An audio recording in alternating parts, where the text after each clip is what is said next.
Olá! Sejam todos muito bem-vindos ao quarto episódio do Cozinha Conceitual, onde combinamos sabores únicos e histórias marcantes. Mais um começo de noite que estamos juntos e hoje nós temos um convidado muito especial, o arquiteto Saulo Henrique Barbosa, da F17 Arquitetura. Ele é sócio fundador e diretor executivo da F17 Arquitetura, tem mais de 22 anos de experiência no ramo de projetos e design de interiores. Participou de projetos como a construção do Teatro do Parque Ibirapuera e a ampliação do aeroporto de Guarulhos. Também já foi presidente da equipe de negócios BNI, equipe Prisma de Mogi das Cruzes, por 4 gestões. Seja bem-vindo, meu amigo Saulo! Olá, Gustavo! E aí, meu Gratidão amigo? Pelo convite, Gratidão eu pela presença. Tudo bem? Joia? Seja muito bem-vindo à nossa cozinha. Muito obrigado pelo convite, é uma honra eu estar aqui, degustar aí esse prato que você vai fazer. Ó, já tô com água na boca, estou ansioso, porque eu já ouvi dizer que você é um excelente cozinheiro, hein? A gente tenta, Saulo, a gente tenta. Muito bom. E o Saulo... Já não vou. A primeira pergunta geralmente é: você gosta de cozinhar? E eu já sei que você gosta e tem uma especialidade, né? Conta pra gente um pouco. Olha, eu tento. Na verdade, assim, quem cozinha muito bem é a minha esposa, a Carol.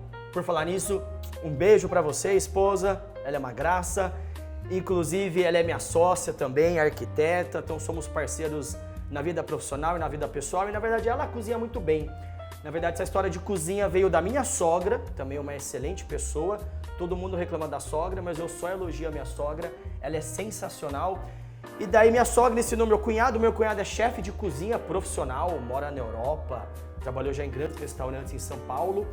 E minha esposa foi tomando gosto também, então começou na família e daí agora ela começou a me ensinar.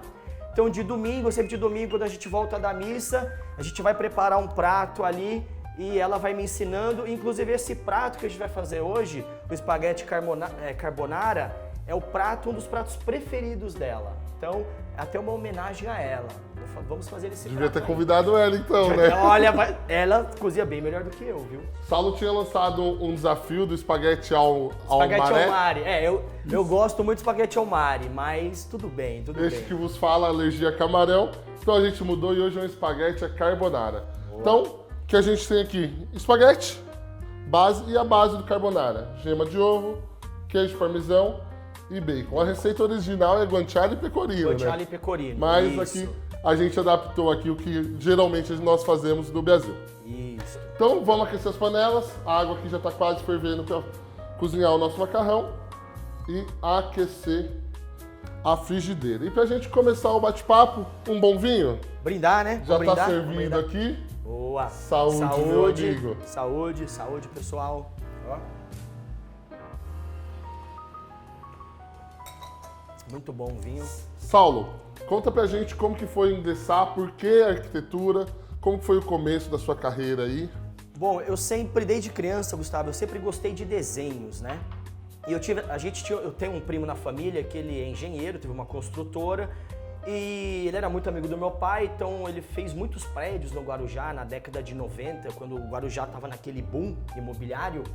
E a gente ia passar final de semana na casa desse primo do meu pai, porque ele morava lá, né, por conta das obras, e a gente visitava até as obras. Na sequência, meu pai comprou um terreno na praia e foi construir uma casa que a gente teve na praia por mais de 20 anos. E naquela época, meu pai não tinha condições de contratar um arquiteto. Então, o que se fazia muito?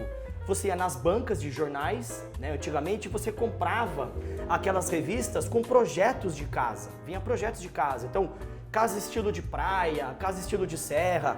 E eu lembro que meu pai e minha mãe compravam e a gente ficava ali namorando, decidindo como seria o projeto da casa. Então, aquilo foi me cativando. A partir dali, decidimos como é que seria a casa da praia e ali eu comecei a tomar gosto por desenhar casas.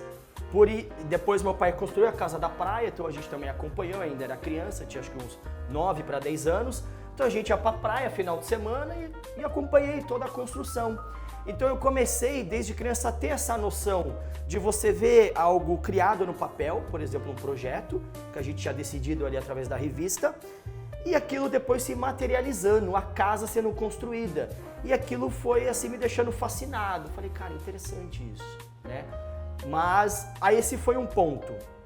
A parte de eu ingressar realmente na arquitetura foi no ano 2000, vou entregar minha idade aqui, no 2000 eu me formei no colégio e nessa época minha família estava com uma dificuldade financeira, meu pai estava com uma dificuldade financeira muito grande e meu pai falou assim, olha, você precisa trabalhar, fazer alguma coisa, né? A gente precisa ter mais renda na casa. Foi curto e grosso e agradeço ele porque foi ali que me deu o start e eu fui, bom, o que eu sei fazer? Eu não tinha formação técnica fora do colégio. Aí eu fui tentar entrar no ET, escola técnica, tentei eletrônica, não passei, e daí eu percebi que ela tinha edificações, e fui entender o que era edificações, é mexer com obra. Fiz para edificações e passei em edificações e fiz 1 ano e meio, e ali eu ingressei no mercado de construção civil, né? Comecei a estudar, trabalhar me formei 1 ano e meio, trabalhei na antiga construtora Marsil, lá em Mogi, que já não existe mais, né? Mas ali foi o pontapé inicial, já fui trabalhar em obra de condomínios, depois da Marsil eu saí, fui trabalhar numa outra construtora em São Paulo, e daí por fim fiquei 2 anos nessa construtora em São Paulo, aí depois eu entrei em 2004, eu entrei na Formline, que é até uma indústria daqui de Suzano, que é a Fórmica, né? Formaica, que é a marca do produto, e onde eu trabalhei por 13 anos na Fórmica, eu fiquei até 2016. E foi na Fórmica onde, assim, de fato a minha chave virou. Foi aonde eu aprendi muita coisa, eu visitei muita coisa, foi aonde eu visitei essas grandes obras que você citou, né? As pessoas perguntam, você nunca trabalhou no escritório de arquitetura, mas como é que você participava dessas obras? Porque eu virei gerente nessa empresa e eu trabalhava com vendas. Então eu tinha que visitar os escritórios de arquitetura, especificar os produtos, vender os produtos que a indústria fabricava e depois eu tinha que acompanhar a instalação. Então, com isso, eram grandes obras que a gente vendia. Então, eu atendia shopping center, aeroporto, hospitais, como você falou, Sírio-Libanês, Albert Einstein, grandes condomínios, Cidade Jardim, São Paulo, isso a nível nacional. Então, viajei o Brasil todo vendo isso, fui para feiras internacionais de construção. Então, na Fórmica, que era uma indústria, que eu era gerente de vendas, não tinha nada a ver com o escritório de arquitetura, foi aonde eu mais tive contato com arquitetura e com obra. E aí virou a chave, né? E daí virou a chave. Vou pedir para você um pouquinho de calma, vamos Opa. voltar do começo aí, vou te perguntar mais algumas coisas. Antes disso, minha frigideira já está quente, vou adicionar o bacon aqui. Eu não sei se você sabe, mas aqui é uma tradição. A louça é do convidado. Ah, Por rapaz, gentileza, guarda bom. ali que daqui a pouco é sua. Deixa comigo, ó, eu sou o rei de lavar louça. Perfeito. Vou te pedir uma espátula também, por favor. Espátulazinha, espátula aqui. Perfeito. Boa. E aí vamos voltar na sua infância, adolescência. Você falou aí da sua relação com o Guarujá. E eu fiquei sabendo que você gosta de surfar. Gosto. Imagino que tem algum tipo de correlação. Sim, sim. Então, conta pra gente como que é esse hobby, surf e skate também, né? Surf e E skate. como que você lida com isso aí no seu dia a dia, na sua vida. Então, meu pai, eu falei da construção da casa da praia, né, que nós fizemos. Meu avô, na verdade, já teve uma casa em Mananduba, que é próximo de Ubatuba. Então, meu pai conheceu minha mãe, namorou, casou. Então, meu pai e minha mãe, desde quando são um casal, frequentavam a praia. Eu sou o caçula de 4 filhos, né, tenho mais 3 irmãos. Então, toda a nossa família sempre conviveu na praia, crescemos na praia. E daí, como eu sou o caçula, meu irmão mais velho surfava. O Sérgio surfava e tal, e eu acabei herdando isso dele, aprendi. E tomei gosto pelo negócio, virei surfista. O surf, todo surfista, quando não tem onda, faz o quê? Aí você vai andar de skate. É o surf no asfalto, né? Você vai andar de skate, então foram gostos ali que eu fui tomando. Depois tive algumas oportunidades de viajar para o exterior, pude esquiar, aprendi a esquiar, né? Fazer snowboard também na neve. Mas esse já é um esporte um pouquinho mais salgado, né? Financeiramente, então não é sempre que dá para ir. Então o que eu pratico mais mesmo é o surf e o skate, que são sensacionais. Vira uma terapia. E aí, eu fiquei sabendo também que a religião tem um pouco a ver com o início da sua carreira. Você já falou aqui que gosta de ir à missa. Conta pra gente como que foi então essa entrada na arquitetura, na sua carreira, através da religião. Tem. Pra mim a família, ô Gustavo, é a base de tudo, né?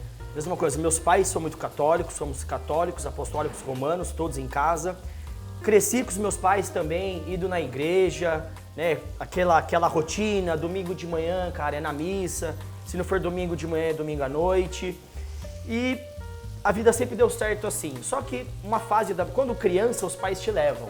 É normal, você faz primeira comunhão, catecismo, né? Quando você vira adolescente, é a fase que todo ser humano fica meio rebelde. E comigo não foi um pouco diferente, me afastei da igreja, e daí você acaba enfiando um pouco o pé pelas mãos, né? Faz algumas coisas erradas que não deveria fazer, e depois você toma consciência e eu voltei para a igreja. Tanto que eu fui ser crismado agora. Eu tenho 41 anos e eu fui crismado agora no começo do ano, com 41 anos. Então, você vê como a minha vida, eu fiz várias coisas, voltei para a igreja e as coisas foram se acertando, né? Me casei, Caroline estava me enrolando, cara, pasme, 17 anos, você acredita? É tempo, hein? Brincadeira. Na verdade, assim, a gente tá junto há muito tempo, já morava junto, trabalhava junto e não casava. Aí chegou um dia que virou a ficha pra mim e eu falei, meu, a gente precisa casar. É preciso oficializar, a gente precisa integrar Deus no nosso relacionamento. E as coisas começaram a melhorar. E o que a arquitetura tem a ver com a igreja? As igrejas, né, são a maior prova de arquitetura que existe. Os templos grandes, enormes, pé direito alto, aquela arquitetura gótica, neoclássica. Então aquilo também sempre me instigou. Muitas vezes, alguns lugares que a gente viajava, eu ia na igreja uma época, mas porque eu queria ver arquitetura. E hoje mudou, né? Hoje mudou. Hoje, na verdade, eu vou na igreja porque eu quero me encontrar com Deus. E daí, óbvio, que a gente vai contemplar a arquitetura junto. Tô vendo aqui, Saulo, já me identifiquei bastante com a sua história. Boa. Minha esposa, trabalho com ela também. Legal. Tenho uma relação boa com a minha sogra, inclusive vou mandar um beijo para as duas. Top. Também católica, então a gente tem uma relação, uma história bem parecida.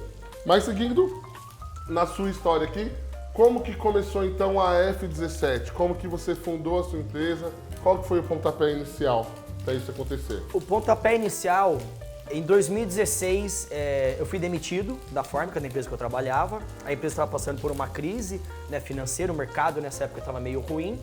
E eu já estava lá há muito tempo, né, aquela história, funcionário já antigo, já tinha um salário alto, um cargo alto também. E aquele famoso pé na bunda que te empurra para frente, né? Porque se isso não tivesse acontecido, talvez eu estivesse lá, eu estaria lá, Gustavo, até hoje. Tranquilinho, salário bom, ganhava bem, mas naquela mesmice. E quando eu levei o famoso pé na bunda, o que eu pensei? Falei, bom, eu tô lascado, né? Tô desempregado, o mercado estava ruim. Falei, meu, algumas empresas até me chamaram do mercado, só que eu tinha consciência que qualquer empresa que eu entrasse, eu não entraria com o mesmo cargo, com o mesmo salário, eu iria começar de baixo, isso era fato. E daí o que eu pensei? Eu tinha 33 anos nessa época, né, ainda não estava casado, não tinha filhos, nada, mas já namorava com a Carol, já éramos noivos.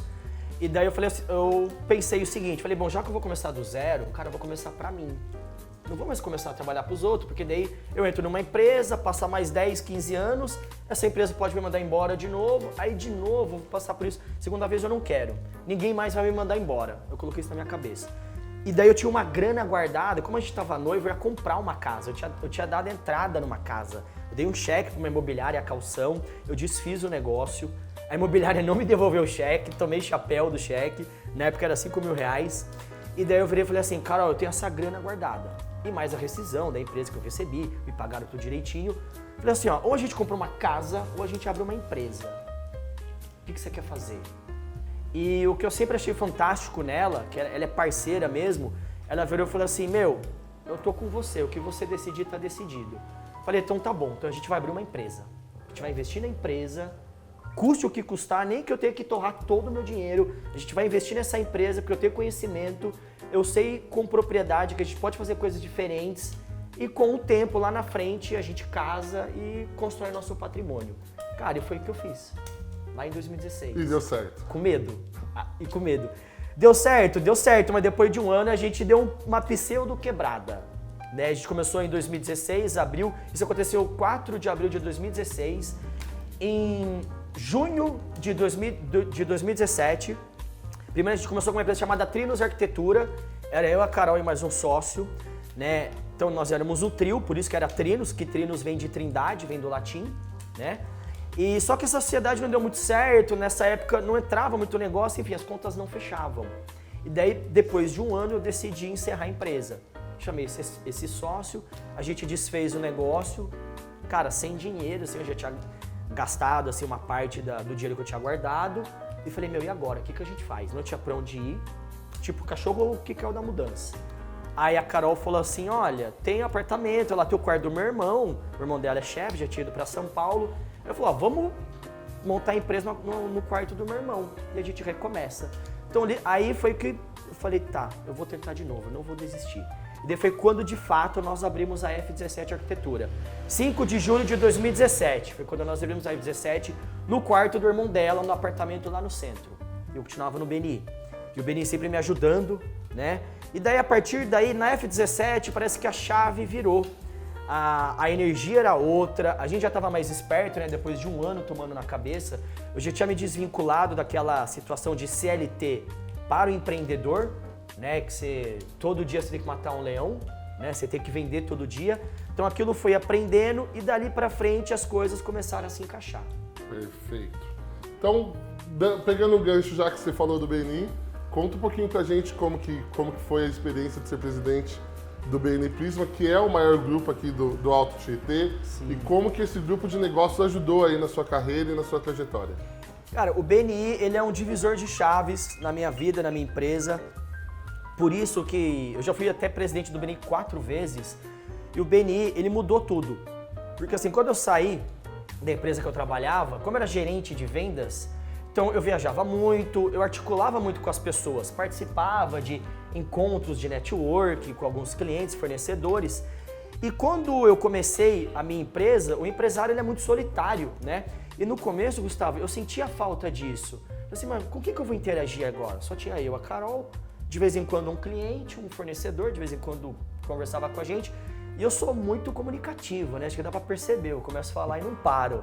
E eu comecei a sentir falta disso, né? De lidar com as pessoas.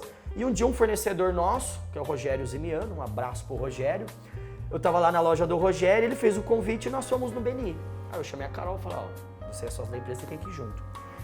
E, de novo, por ter trabalhado em área comercial, cara, assim, cheguei na reunião, acho que na metade da reunião, eu já tinha entendido toda a dinâmica do BNI e eu fiquei enlouquecido. Eu falava assim, eu cutucava, eu falava assim, meu, a gente tem que entrar aqui, olha isso, esse monte de empresário se ajudando, se indicando, é isso que vai transformar a nossa vida. Então, pra mim o BNI foi amor à primeira vista. Aí entrei, virei membro do BNI, após um ano e meio cru ainda de BNI, já me jogaram na fogueira para ser presidente. E como assim eu nunca tive problema em falar em público, né, em palestrar, enfim, então foi uma experiência muito boa, né, deu para conduzir muito bem. E dali eu fiquei um ano direto, foi 2017, 2018. Aí depois eu fiquei uns 5 anos mais tranquilo, fiquei tocando a minha empresa, mas sempre dentro do BNI. Porque o BNI, ele é muito importante para minha empresa. Eu falo isso para todos os membros. Se a minha empresa existe até hoje, é graças ao BNI. Que acho que se eu não tivesse o BNI, talvez eu teria quebrado de novo, né? Porque o mercado é muito concorrido, muitos profissionais. Enfim, e daí agora, o ano passado, eu tive a oportunidade de ser presidente pela 3ª e 4ª vez. 2023 e 2024, de abril a abril, e foi fantástico. Sensacional. Também temos uma história parecida, tem um carinho muito grande pelo BNI nesse ponto. Que legal. E aí conta pra mim, você falou dos projetos grandes que você participou, teatro do Parque Ibirapuera, ampliação do aeroporto de Guarulhos, dos hospitais. Como que foi essa experiência? Como que foi vivenciar isso e se sentir parte responsável de algo que é tão grandioso e tão importante aqui pra nossa região também? Sim. Então, quando eu trabalhava na indústria, eu era da parte de vendas, como eu já falei para vocês, então chegavam os projetos para mim, do Teatro do Ibirapuera, para quem não sabe o projeto é do Oscar Niemeyer, então a primeira vez que eu peguei aquele projeto assim impresso, eu vi lá na assinatura, Niemeyer Arquitetura, eu falei, não é possível. Caramba, o projeto do Oscar Niemeyer tá na minha mão. E eu olhava aquilo com os olhos assim cheios, e daí a gente vendia os produtos. Depois eu tinha que acompanhar a instalação, então eu acompanhei, por isso que eu acompanhava a obra. Eu tinha que acompanhar a obra. Então na época, para quem não sabe, o Teatro do Ibirapuera, quando você está passando lá em frente ao Parque do Ibirapuera, é aquele teatro que ele é tipo uma rampa assim, e sai uma marquise no formato de uma língua vermelha projetada para fora, é bem bonito. Aquela obra foi fantástica, foi feita pela OAS. Então para mim foi uma experiência de grande valia. Depois A última ampliação do aeroporto de Guarulhos, né, o Terminal 3, que foi ali em meados de 2013, 14, que era para a Copa. Ali quem fez também, se não me falha a memória, foi o AES, uma grande construtora. Então todo aquele terminal novo, fantástico, nós vendemos todos os revestimentos de parede que tem lá dentro e eu tinha que acompanhar a obra. Isso também aconteceu para Sírio-Libanês, Albert Einstein. E nesse fato de você ter que acompanhar a obra, quando chegavam os projetos, como é que fazia o orçamento? Eu tinha que ler o projeto, eu tinha que entender o projeto. Então chegou lá, ampliação do Sírio-Libanês. Eu começava a estudar o projeto. Assim, pô, é assim que se faz um hospital. Cara, não tinha nem noção. Ah, é assim que se faz um hotel, né? Também vendi para hotéis, reforma de estádios e por aí vai. E nesses estudos de projeto e poder acompanhar a obra, foi aonde eu comecei a ter os insights, por exemplo, de detalhamentos. Porque eu recebia projeto de diversos profissionais, tinham projetos que eram excelentes e tinham projetos, cara, você recebe aqui projeto para fazer orçamento também. Tem vezes que eu então sofro, você entende o que eu tô falando. Às vezes tem profissional que não detalha nada, aí você pega aquele projeto que não tem informação de nada e você não sabe como que você vai orçar. Então, antes de você continuar, nossa água está fervendo Sim. aqui, eu já vou entrar com o macarrão para cozinhar e aí vou te fazer a pergunta. Eu sei que você não trabalhou em nenhum outro escritório de arquitetura antes de fundar e tocar a sua empresa. E agora comecei a entender o que você disse, o que a gente sabe aqui do detalhamento, desse diferencial da sua empresa, que aí é o ponto que você está chegando. Eu só vou pegar o gancho para você continuar falando. Explica como que é, o que isso trouxe para você de experiência e qual o grande diferencial que você oferece na F17 a partir desses ensinamentos que você teve. Legal. Vou salgar a água e vou entrar com o macarrão. Produção, por favor, 9 minutos. Me avisa, por favor, depois que entrar o macarrão. Show. Seguimos. Vamos lá. Então, eu nunca trabalhei em escritório de arquitetura, mas eu visitei muito escritório de arquitetura. Porque para eu poder vender os produtos na época da obra, primeiro eu tinha que visitar o arquiteto para ele especificar, né? Então, por exemplo, quem é o arquiteto que vai fazer o projeto do Teatro de Ibirapuera? Quem é o arquiteto que está fazendo a ampliação do Sírio-Libanês? E por aí vai. Então, como o produto que eu vendia não era um produto barato, assim, era um produto de valor agregado alto. Então eu tinha que visitar grandes escritórios, que eram os grandes escritórios que faziam as grandes obras. Então, eu entrei, por exemplo, eu visitei o escritório do Rui Otaki, conheci o Rui Otaki, tirei foto com ele, fantástico. Vendemos no Instituto Tomi Otaki. Visitei o escritório do Oscar Niemeyer no Rio de Janeiro, não o conheci, mas conheci o neto dele, conheci toda a equipe. E isso a nível Brasil, né? Porque como eu falei, eu atendi o Brasil todo. Então, cara, eu visitei diversos tipos de escritório fisicamente, conheci os arquitetos, grandes arquitetos baianos, pernambucanos, de Brasília. Então eu via escritório bacana, escritório mais ou menos e escritório pequenininho, mas também que tinha grandes trabalhos. E com isso eu recebi os projetos, como eu já comentei. Eu tinha que estudar o projeto, entender o projeto.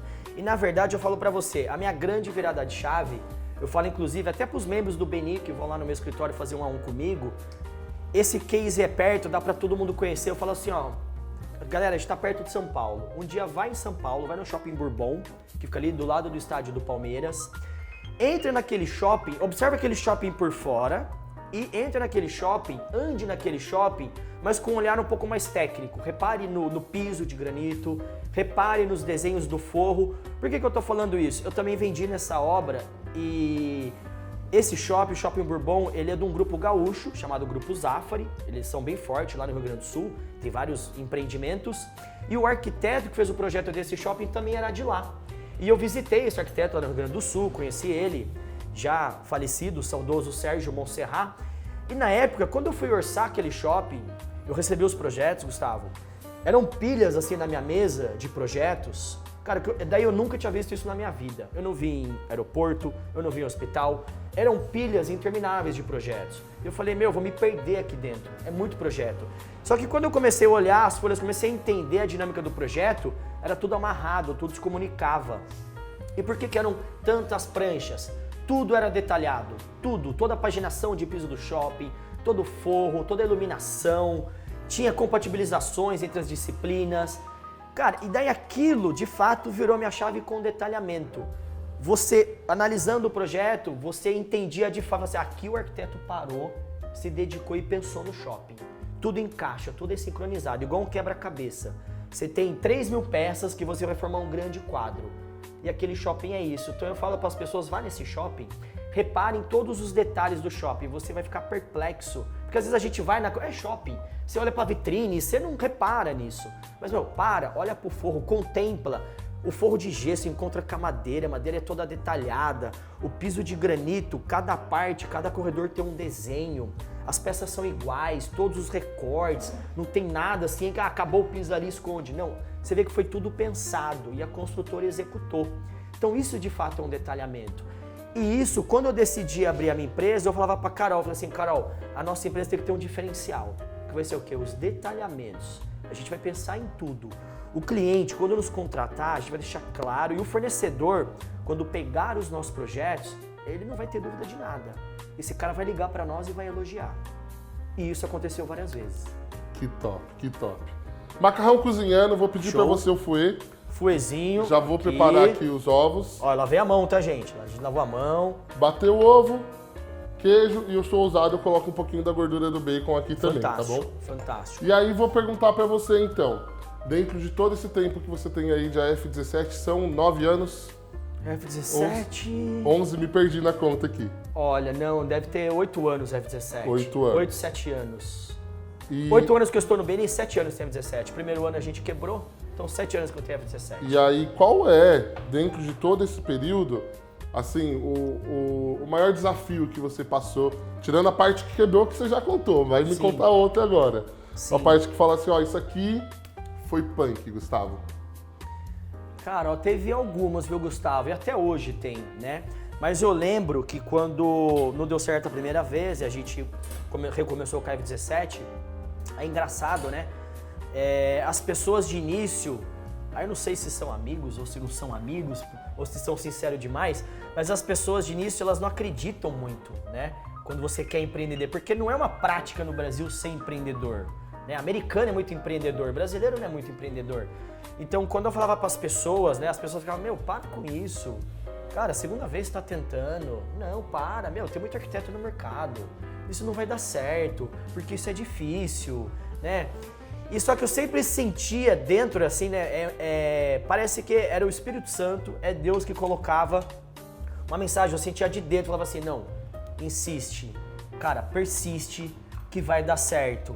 Mesmo que assim, muitas vezes, cara, o cenário era catastrófico. Às vezes fazia um monte de orçamento e nada fechava. Por que nada fechava? Como a gente sempre teve no escritório essa política de fazer projetos diferenciados, detalhados, o nosso preço é diferente do mercado. Né? O cliente ele vai no nosso escritório, só que eu apresento para ele tudo que a gente vai entregar e depois eu passo o orçamento. Né? Aí ele, tudo bem, ele é mercado, ele vai visitar outros profissionais, só que os profissionais não vão detalhar como a gente detalha. Então é óbvio, eles vão se dedicar menos ao projeto, quando eu falo menos, é menos tempo. Então às vezes ele vai cobrar, mas em conta. Então muitas vezes no começo os profissionais não entendiam isso. E eu tinha que criar repertório para poder mostrar para as pessoas, né? Então no início da F17, a gente teve que praticamente assim, trabalhar pelo mínimo, eu cobrava o mínimo do mínimo, só que eu tinha que entregar muito mais. Por quê? Porque eu precisava criar repertório, eu precisava criar documento para começar a mostrar para os futuros clientes. Olha, eu entrego isso, eu entrego aquilo. Então, praticamente no começo a gente trabalhava, cara, a gente vendia um almoço para ter meia janta. Não digo nem que era janta, a gente praticamente pagava para trabalhar. Aí, com o tempo, a gente foi criando esse repertório. Como eu fui conseguindo ter material para mostrar para os clientes, aí, com o passar do tempo, depois ali do terceiro para o quarto ano, eu consegui melhorar a minha questão de cobrança. Na verdade, assim, melhorar, deixar justo pelo que a gente entregava. Falar, olha, eu vou cobrar um pouco mais, só que eu te entrego tudo isso. Seria interessante você visitar outros profissionais, acho que é isso, é mercado, mas pergunte, questione para o outro profissional, o que ele vai te entregar? Peça para você ver, porque eu estou te mostrando aqui. Eu quero que você peça para o outro profissional te mostrar também, para a gente poder comparar banana com banana. E daí a gente foi conseguindo equalizar essa conta, mas no começo era muito difícil, você trabalhar, e o retorno que tinha, né, a entrada financeira era muito baixa. Foram ali os 3, 4 primeiros anos da F17 foram suados. E fora que a gente não tinha estagiário, não tinha nada, era só eu e a Carol. Cara, a gente trabalhava de segunda a segunda. Era muito louco isso, segunda a segunda. E aí, então, vamos inverter o jogo agora. Agora eu quero Show. que você conte assim, o maior caso de sucesso desses anos aí de AF17. Falar, cara, isso aqui, eu cheguei lá, eu consegui. Isso aqui foi top pra mim, pra minha empresa. O que você conta Top. como experiência nesse sentido? Posso até falar dois? São Pode. dois recentes, são super recentes mesmo. Um é de 2 anos, 1 ano e meio atrás, e outro aconteceu agora, inclusive essa semana, tá fresquinho, gente. Mas de 1 ano e meio atrás foi o quê? Foi um cliente investidor que nos procurou por uma indicação, e ele falou assim, olha, eu quero fazer um projeto, assim, um empreendimento para locação, um edifício comercial, e você me foi muito bem referenciado porque falaram do seu histórico, que você participou de grandes obras, que você faz muito detalhamento, e eu dei uma olhada na sua rede social, eu achei interessante, e eu vim aqui para te conversar. Cara, eu fiquei 3 horas, esse cliente foi numa quinta-feira à noite, a gente ficou 3 horas conversando e fazendo uns rascunhos à mão, e batendo papo e tal, e esse cara nos contratou, fizemos o projeto, o prédio está pronto, recém-entregue agora, a gente está tirando já o CCO, liberando o bombeiro para ele, junto com o nosso engenheiro parceiro, que é o Caio Cruz. E o empreendimento para locação, pasme, ainda assim, está pronto, mas não foi entregue. A imobiliária já fez todas as locações. E daí até começou a gerar uma certa pressão pelo cliente, ele ficou feliz no primeiro momento, cara, alugamos todo o prédio, alugou todo o prédio, fantástico. Só que o bombeiro ainda não liberou, a prefeitura não liberou e o inquilino Agora quer entrar corre. aí fica a imobiliária pressionando, o cliente pressionando, mas é uma pressão boa. Porque assim, até a imobiliária que está fazendo a gestão do imóvel, ela falou, olha, a gente nunca pegou um empreendimento comercial que alugasse tão rápido. E é unânime, todos os feedbacks que eu tenho da imobiliária. É unânime, todas as pessoas que vão assinar contrato falam que o preço não é barato, é um preço relativamente alto, mas por que eles alugam? Porque eles falaram, o prédio é top, é diferenciado, a gente quer estar lá. Então isso para mim já é uma realização assim, eu começo a entender que a gente tá chegando no nível que a gente sempre imaginou, e depois aí de 7 anos. E o outro caso recente, que foi agora essa semana, eu também estava participando de uma concorrência para um projeto de reforma da portaria, do salão de festas, da academia, de um condomínio, acho que é o maior condomínio de Mogi, condomínio super conceituado. Eu fiz orçamento, conversei com os diretores, né, da associação, e passado aí coisa de 3 meses, eles me retornaram na quinta-feira da semana passada, me retornaram falando assim, olha, a gente analisou, conversamos com você, com mais 3 arquitetos, assim, até já com mais tempo de formação do que você, achei até legal, a pessoa foi bem sincera nesse ponto comigo, e ele falou assim, cara, mas não tem como, você foi a pessoa que soube se vender muito bem, você apresentou o seu produto, nós entendemos o seu trabalho, quando você fala do que você entrega, do seu tipo de arquitetura, e você não era o mais barato, mas enfim, tem caixa lá na associação e a gente tem certeza que não vai ter dor de cabeça com você, então a gente vai fechar com você. E isso pra mim também foi sensacional.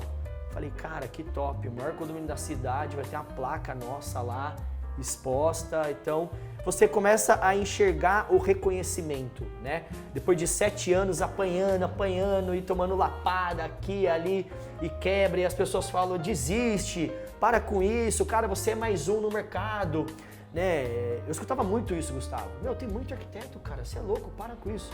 E como imagina, às vezes as pessoas devem falar pra você, meu, você é loja de planejado, tem um monte aí no mercado.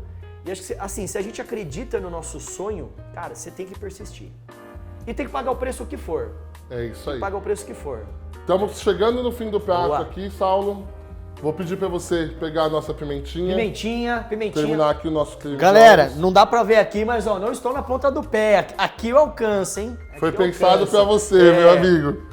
Então, bom. finalizar aqui com a pimentinha do reino. Ó, o cheiro, meu. E aí, pra gente finalizar, antes de provar o prato, essa é a hora do close. Pode ser que é seu também, Boa. por favor. Opa. Pode olhar pra câmera. E eu quero que você dê uma dica pra quem tá começando nesse ramo, pra quem vai ingressar agora aí no ramo de arquitetura, design de interiores. O que você recomenda pra essa pessoa? O que você pode falar a partir da sua experiência como para ajudar essa galera que vai começar agora. Antes disso, por favor, a concha, que eu vou precisar de um pouco da água do cozimento do macarrão aqui. Boa, garoto. Desculpa aí. Imagina. Para aquela câmera, tá valendo. Galera, é o seguinte, primeira coisa, se você tem um sonho, né, parece meio clichê isso, todo mundo fala isso. Mas quando você precisa sentir, né? Se você tem um sonho, não desista dele. Cara, persista. Não desista, persista, pague o preço que for, não interessa. Como eu falei, a gente durante muito, e até hoje, às vezes a gente trabalha de final de semana, né? Mas assim, durante muitos anos eu trabalhei de domingo a domingo, abri mão da minha vida pessoal. Acho que eu só não perdi a noiva e a esposa porque era sócia. Tava junto, Tava né? junto, né? Então ela sabia o que eu tava fazendo. Mas na própria faculdade de arquitetura eu perdi namoradas porque a arquitetura você tem que se dedicar, né? Mas eu falo assim, é uma profissão fantástica. A gente trabalha com o sonho das pessoas. Seja autêntico, seja honesto, seja exclusivo.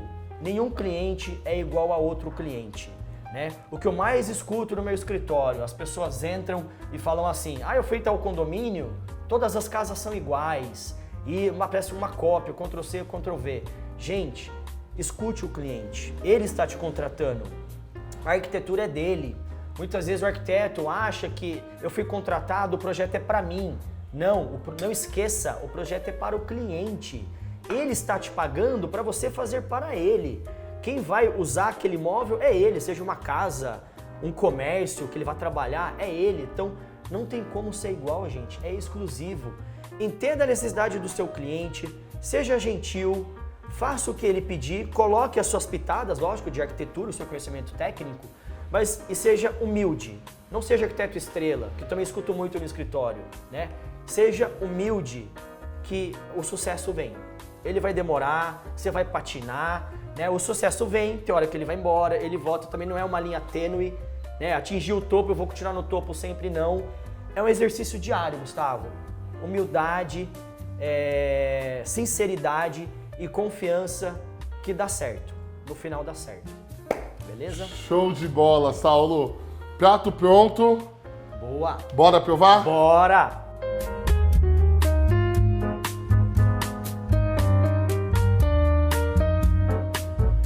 Bom, prato pronto.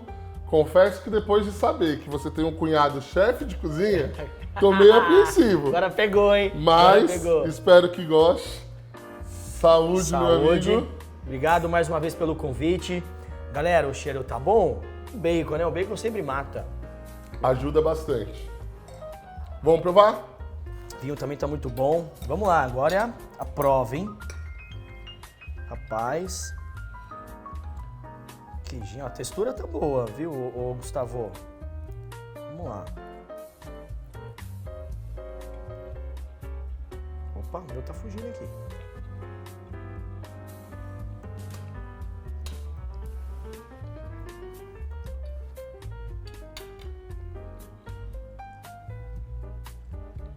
Gostou do nosso prato? Ufa! Muito bom.